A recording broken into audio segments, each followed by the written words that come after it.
মোৰ নাম শ্ৰী কামেশ্বৰ বৰা আৰু মই এইবাৰ SSLCত নগাঁও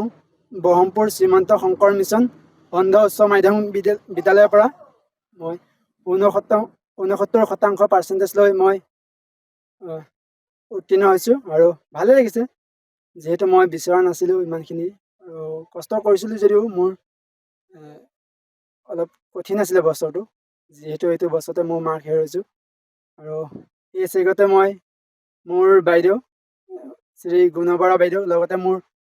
ছাৰ বাইদেউসকলক ধন্যবাদ জ্ঞাপন কৰিছোঁ আৰু লগতে মোক লিখন কাৰ্যত সহায় কৰা ল'ৰাজন ধীমানজ্যোতি গৌতম, তেওঁকো মই